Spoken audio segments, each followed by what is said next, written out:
I asked him for his I said, do not sand off the truth and put varnish on it. Like, what do you think? He goes, I absolutely love it. I said, well, great. So what do you recommend I do to avoid the kind of typical hurdles, rocks in the road, snags, and potholes that SaaS companies experience? And he goes, first off, don't target SaaS. He says, yeah. We couldn't agree with that more. Dude.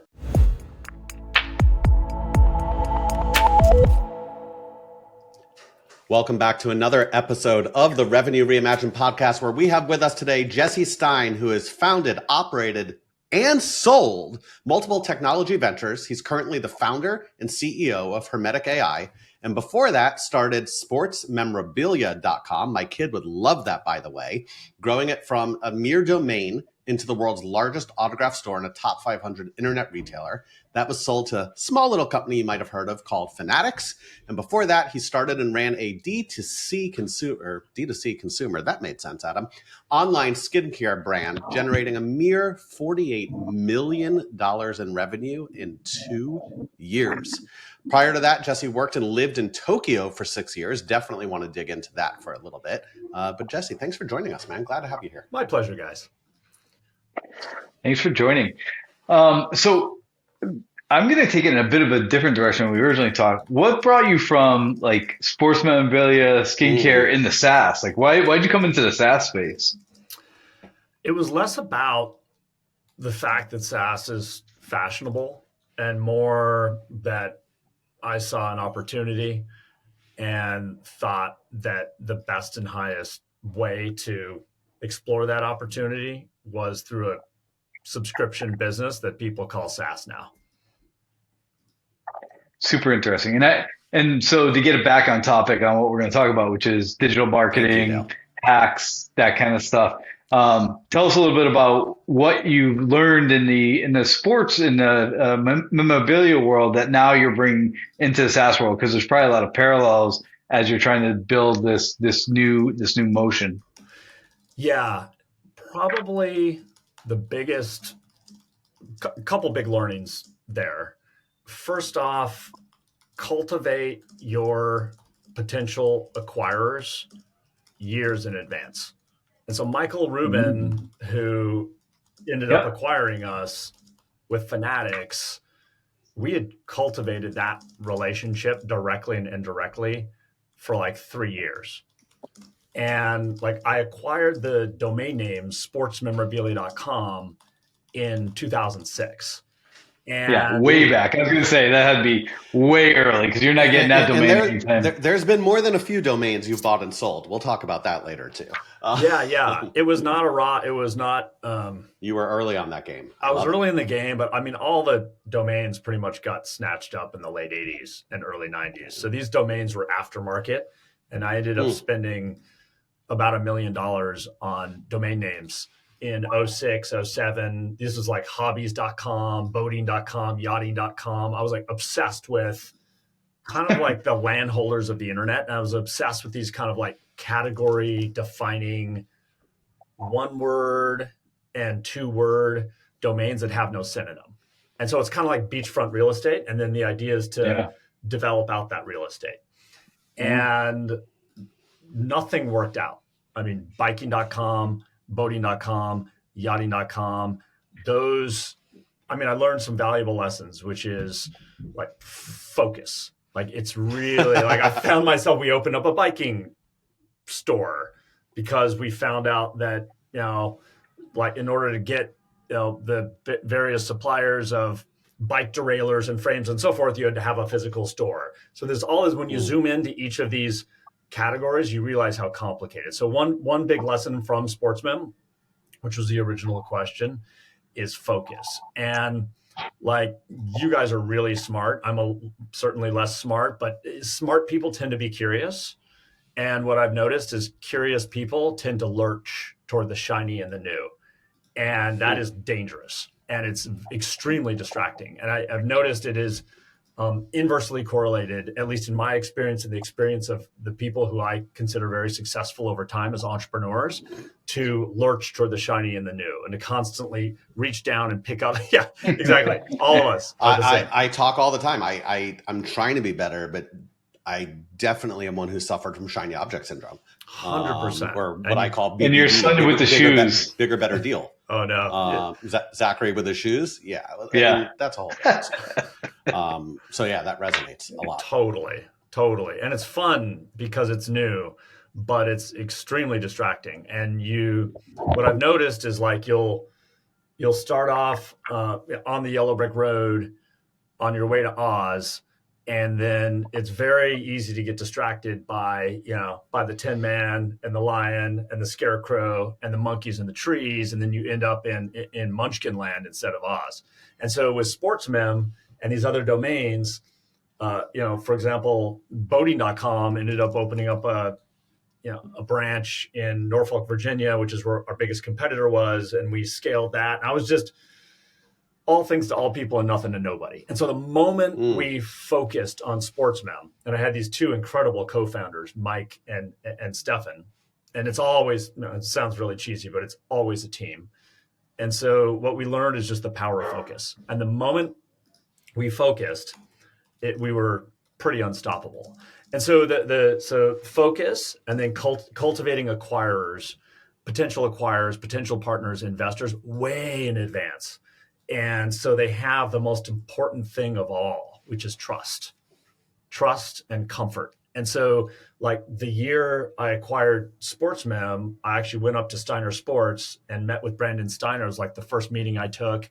I took meetings with all the big people in the space who'd been entrenched and way better funded. All my businesses, except for one, have been self-funded, for better or for worse.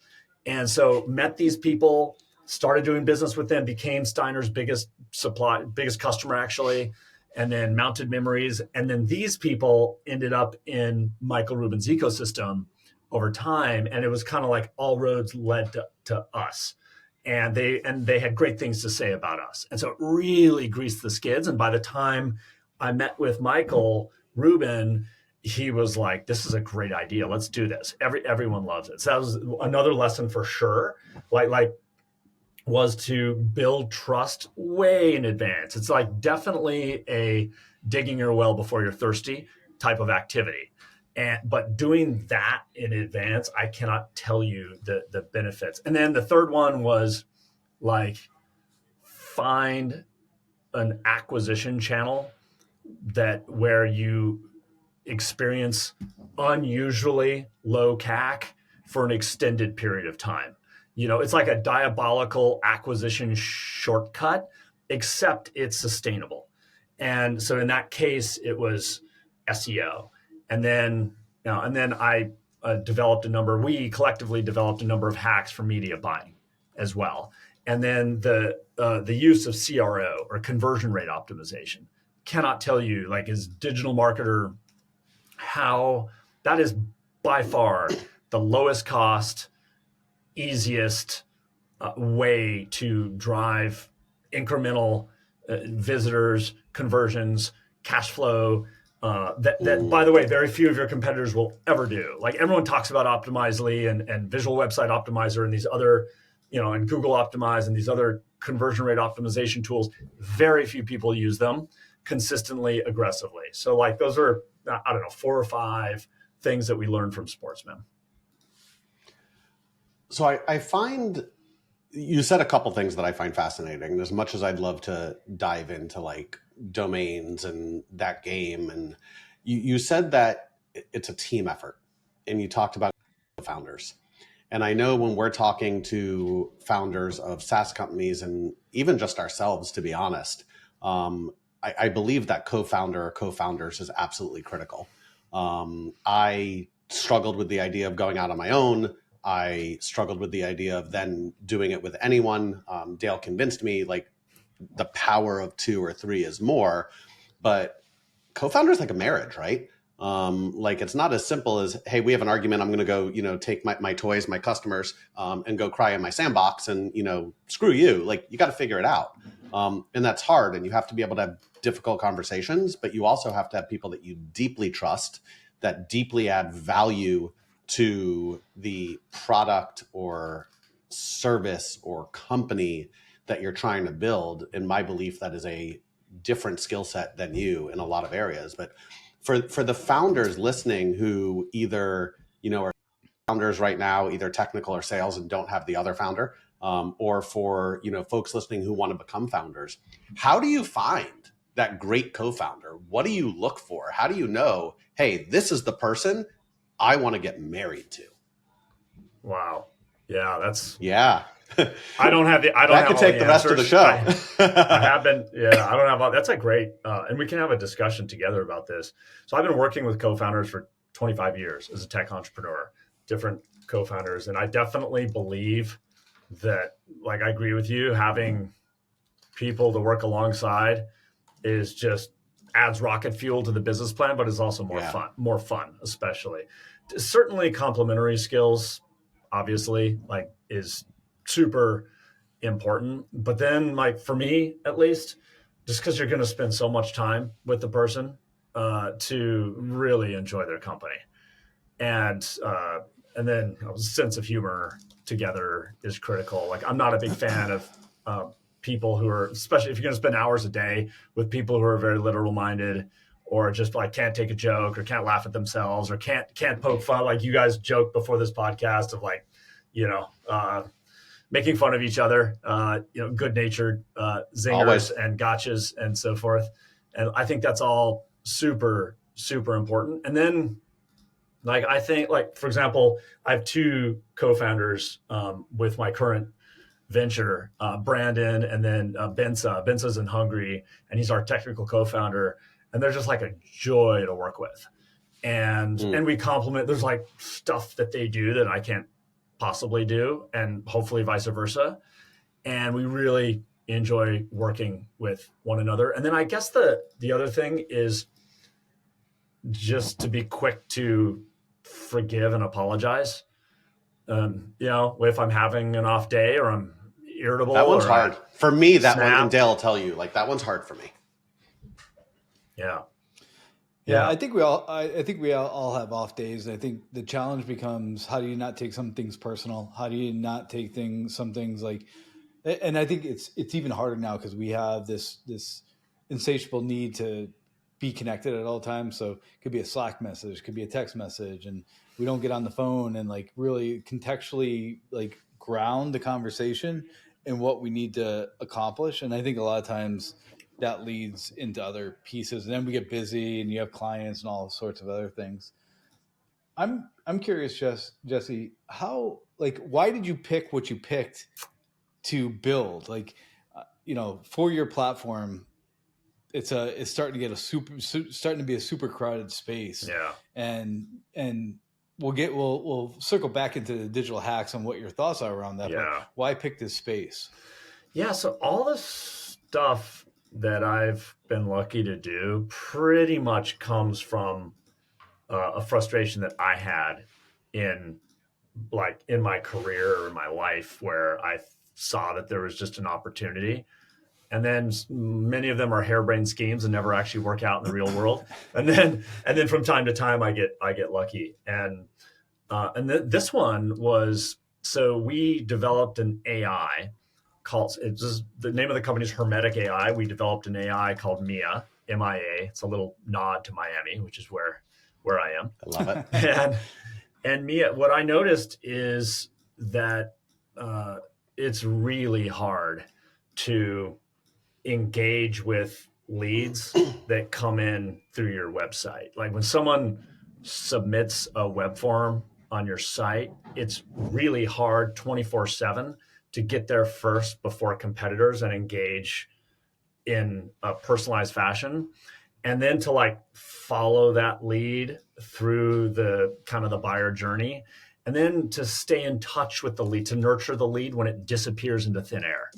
Right. And HubSpot and other CRMs are woefully ill-equipped to do this, right? The best they can do is trigger, a sequencer workflow of 4 non-personalized emails. And I know that AI tools are coming on board, but it's going to be some time, and there's nothing out there. And so this thing that we're doing now came entirely because in my last venture, we spent about $2 million on meta ads, and we drove 27,000 book a demo leads through our web form. And I noticed that, like, even if we got there an hour late, or a couple hours late, that competitors could already be engaged in the process. And 75% of the business goes to the vendor that responds first, even if they have an inferior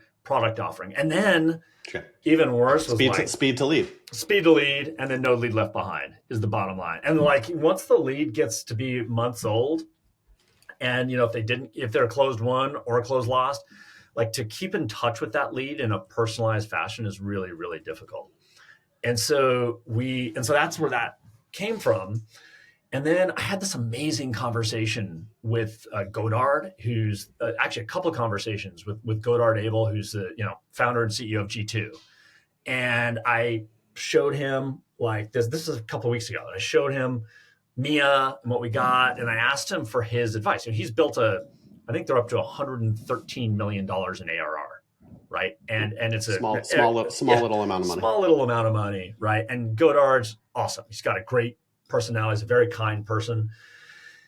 And I asked him for his I said, do not sand off the truth and put varnish on it. Like, what do you think? He goes, I absolutely love it. I said, well, great. So what do you recommend I do to avoid the kind of typical hurdles, rocks in the road, snags, and potholes that SaaS companies experience? And he goes, first off, don't target SaaS. People buy from people. That's why companies who invest in meaningful connections win. The best part? Gifting doesn't have to be expensive to drive results, just thoughtful. Sendoso's intelligent gifting platform is designed to boost personalized engagement throughout the entire sales process. Trust me, I led sales for a Sendoso competitor, and I could tell you, no one does gifting better than Sendoso. If you're looking for a proven way to win and retain more customers, visit sendoso.com. He says, yeah. We couldn't agree with that more. Dude, and I don't know if you guys know who Andy Paul is. Yeah. So I had a few Zooms with him and his son, Alec, who's awesome. And Andy's wonderful. His first experience share was do not target SaaS. And he's like, recounting how he was at some of the first SaaStr events and so forth. And he just noticed how incestuous it was. And they were just all selling to each other. And he goes, the market's completely overrun. So Godard's advice, he said, pick a very specific ICP, use that as a beachhead, and then expand out from there. But kind of like further to our initial conversation, Dale and Adam, about like shiny pennies and focus. He just focus in and eat, sleep, and breathe a very hyper specific ICP. So we made about 8,000 calls to home services people through SDR, testing that ICP. We did some stuff in SaaS. I see off of your left shoulder, Adam, the gap selling book. Yep. So Keenan, I had a dinner with Keenan, a couple of great conversations with Keenan. He's a great guy. He's a good guy. And he became a strategic advisor, and we were going to do a bunch of stuff together. And then I actually just wrote him this morning and let him know, what, we're not moving into SaaS. It's so overrun, and it's packed. And so I ended up talking to a number of restaurant chain owners of a space that's near and dear to my heart. Oh, beautiful. Okay. So I led sales for Toast for 3 years in the Southeast. So awesome. Restaurant owners, great space, underrated. Awesome. And so I'm in this organization called YPO. And so I started reaching out to fellow YPOers who are owners of polished casual and above restaurants, polished casual to like fine dining, multi-chain, multi-unit folks and asking the same question. And so we've zeroed in on private events. So what we noticed is that speed to lead and no lead left behind in private events for restaurants that have event venues for private dining. It's a huge opportunity and very neglected. So we're like all last 90 days, we're just all about, eating, sleeping, breathing private events leads for restaurants and hotels and unique venues. So I have like a meeting coming up with the CEO of LA Rams and Golden State Warriors and these guys, because that's a huge part of the business is private events. Yeah. Yep. 100%. Yeah. This is like in Adam's wheelhouse. You're speaking my language so much. I don't think Dale's seen me get the smiley on a show. I'd love to chat offline about it then. 100%. This is my world, not just because I lived in it from a sales perspective, but I am such a, like, we travel and eat and do events like that. Awesome. Is what we do for fun, like life. Awesome. So I love it, but not to spend time there. Oftentimes when you're building, scaling, growing a company, there's a lot of folks out there who want to give you a shit ton of advice, right? Do this, Jesse, you can't do that. You got to focus on this. Talk to us about where you like bucked the trend. Like, what's some of the common advice that you've just ignored that has actually turned out to help you be really successful multiple times over, which you don't see a whole lot? Yeah. So, I mean, what's really important to note, and I always let people know right away, I do not have the Midas touch by any stretch. And I don't get wiser with age, apparently. So I've just been at it a while. I got fortunate right out of, I went to Wharton. I did my MBA at Wharton. Yep. And this is when the dinosaurs walked the earth. I started my MBA in 96. And that, like, entrepreneurs, that was a dirty word at Wharton. It was like all about training people to, go into finance. Go work at some big F100 finance company, right? You got it. And, or McKinsey, or BCG. Sure. So it was like finance and consulting. And so first month at Wharton in 1996, when I declared tech entrepreneurship as a major, the academic advisor looked at me and said, "You should have gone to Stanford or Kellogg." And I was like, great, awesome. By the way, I had a great experience at Wharton, even though I struggled academically and they didn't have a whole lot of classes for me, but it was still a great experience. And as it turns out, people, as a result, think I'm much smarter than I actually am because I went there. But one thing I learned from there, you kind of asked about advice that people or institutions in this case had given me that I've ignored to my benefit. And Wharton was all about perfectionism because they were training people, Goldman investment bankers, McKinsey, think about it. Like, it's all about dotting every I and crossing every T, right? And entrepreneurs who do that and are perfectionists get their asses handed to them, right? I mean, it's all about, you don't 80-20 everything, obviously. There's some things that you want to make sure you do extremely well, but a vast majority, as you guys know well, like, you have to 80-20, but that equals speed, right? And so I think I was fortunate maybe in that in that way. I've always iterated, I guess, pretty quickly. And so when I graduated there, and then it was right place, right time, like late 90s, graduated, and that was the beginning of the commercial internet. And so I think I got my reps in early, and then I love it. I'm very, very fortunate, and there've been a number of I want to cut things off pretty early in general, although I've had some pretty interesting misadventures. And that's key. That's key, though, right? A lot of people don't do that. They get that thought that I've invested X dollars or X amount of time, so I got to keep going. And I know there's a term for it, and it's slipping my mind right now. But being able to say, "Hey, this didn't work. Cut it now. Cut our losses. Whatever we spent, it's a cost of loss, and move on to something that's going to work." Because all we're going to do is keep dumping a shit ton of money in something and time that is never going to work. Yeah. We talk often about iterating rapidly, tripling down on what works, and abandoning really quick what doesn't. That is and being awesome. okay with That that. is awesome advice that you guys give. Like if your listeners would just pay attention to that, that's it. That's the game. I think that's the game. Yeah. I think it's tricky because I think there's a lot of bad advice out there as well, and some of it is probably just old school go to market. Go to market changing so quickly. Like it's every 3 months you have new tech coming out, you have new ways of getting hold of people, or you have Google like shutting off, like putting spam filters on everything, and so now you can't do all the outbound that you used to be able to do. So there's a lot of tricky parts, and so I think depending on where you are, you get into like an investor world where they're like, oh, you have to have these many calls and these many emails and this much stuff to convert down the funnel. And that's just not the way go to market works anymore. It's like there's different ways to do it. Kind of like as Hermetic, like I forget about the SaaS space for a second, but speed to lead has always been a thing. Like there's fundamentals that are always a thing, but it's like, how do you execute on those fundamentals?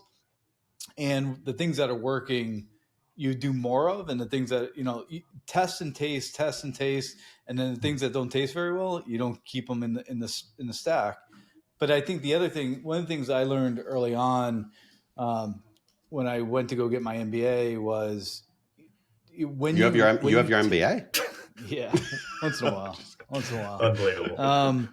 But one of the things that we learned early was like once you fail at something, like now you just have something else that you don't have to go about. Like you just put that in the loss column and you move on. Like you have to be okay with failing.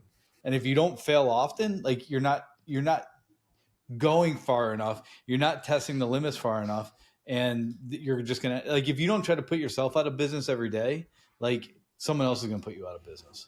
That's a great insight.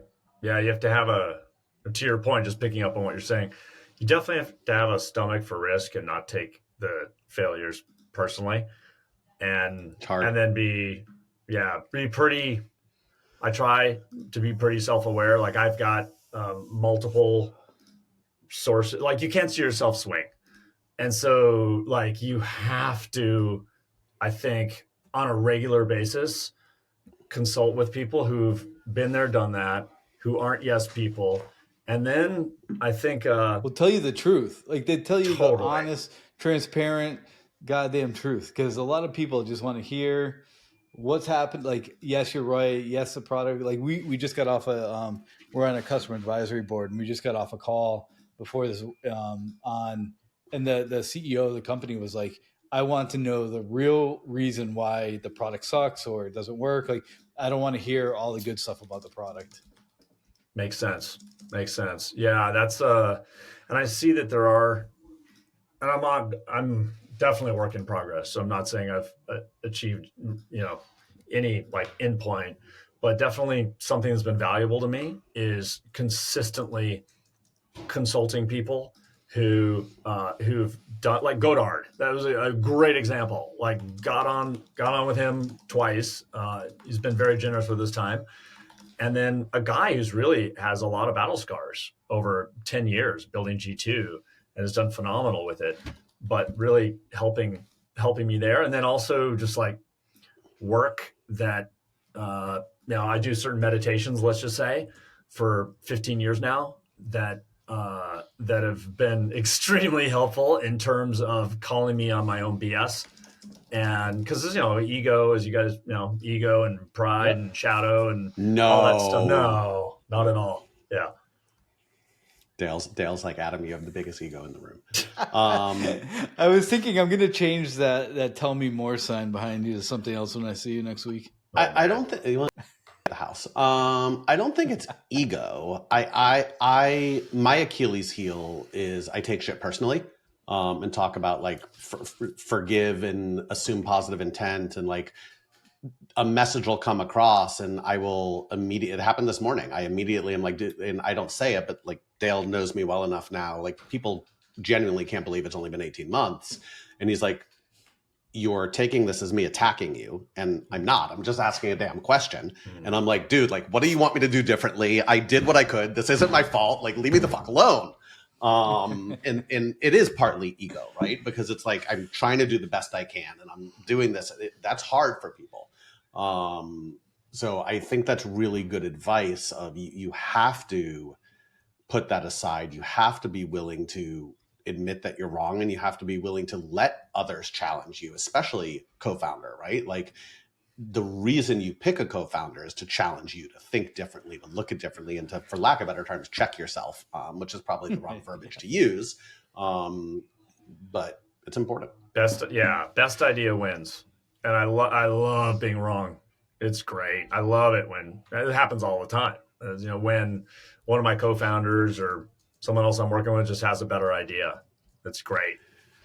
Jesse, where does the humbleness come from? Because like I look at your bio and I look at everything you've accomplished. I look, you know, starting at Warden and the businesses you've sold and the revenue you've brought in. Like, in full transparency, most of the founders that I've spoken with and worked with, and Dale, you could probably agree with me, like, they don't have a level of humbleness, right? They don't want to be wrong. They don't say other people could do it better. It's the me show. Is that something that started in childhood? Is that something that was learned? And have you always been this way? Oh, thanks. I've just been humbled over a long period of time. I mean, a lot of failures, right? A lot of failures. Yeah, well, yeah, not just, I mean, I'm just a normal dude, and really, and right place, right time. I've worked very hard over time, but I also had people that really believed in me early on. You know, my father was great, but he lived very far from me, 1,000 miles from my mom and me. And, you know, my mom, I grew up in Santa Fe, New Mexico, and my father was in California, and he was a great person, very loving and kind person, but he had a lot of personal problems. Sure. And so I was very independent from a very young age, and my mom was my hero, you know, raising me as a single working mom. And then my grandparents who lived in New York really believed in me. They believed in, you know, two things, like Judaism and their grandkids. and they supported my education all the way from private education, all the way from kindergarten through Wharton. And I did another master's at Penn. That's awesome. And like, I was like, in all humility, like, I had a ton of help, as I was very, very fortunate to have that help. And I've also seen, like, you know, I have a great family as well, you know, and wife and kids. And, you know, although, Adam, you are making us married guys look bad with that photo behind you. I mean, that's borderline shameless, but I love it. But it you know, it's tough for the rest of us. All right. There's a whole story there. Yeah. Not trying to make anyone look bad. We were going to do a big wedding in Chicago, where my wife is from. And we actually, I'll use Crystal's words, fell in love in Big Sur, California. So we, rather than doing a big wedding in Chicago, flew out her family and 10 of my closest friends, paid for everything. It was still cheaper than what a wedding would have cost, and had a small intimate ceremony literally on the cliffs. It's beautiful. So it was a cool experience. And then the last thing I would say, I mean, first of all, like, I feel so humbled and lucky to have incredible, healthy children and wife, and that. So I've seen, you know, just like health issues, for example, like, and I know that's just luck, you know, and I really don't take a minute of it for granted. But also this work, like, I would encourage, or I'm not here to give advice because I have no advice to give, but like, experience shares. Like, the last 15 years since I was 40, I've been working in these meditations, let's just say, and like I implied before, and these are very deep type of meditations that really, I think, are very humbling, honestly, and can show you, you know, who you really are, and in a way that I think talk therapy is great, but talk therapy by comparison, I think, is a slow boat. And so that's been a great tool and just to map it onto the entrepreneurial journey. It's really helped me in the entrepreneurial journey. I think it just removes a lot of self-saboteurs, let's just say, that entrepreneurs live with, and they often can't get out of their own way. And this sort of work, I think, whatever that modality would be for your listeners or you, I think is really, really important to do. Imposter syndrome's real. Let's get some rapid fire running up. All right. What is trying to think which one I want to use. What's your favorite guilty pleasure snack? Jolly Ranchers. Nice. Which one? Oh, the green one, the apple one. Yeah. What's the first app you check when you wake up in the morning? LinkedIn. Where do you start first, marketing or sales? Marketing. What's your go-to productivity hack? Keyboard shortcuts on the iPhone, by far.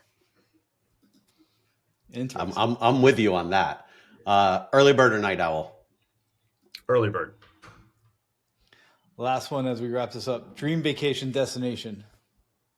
Safari, Southeastern Africa. Oh, you and me both, my friend. You and me both.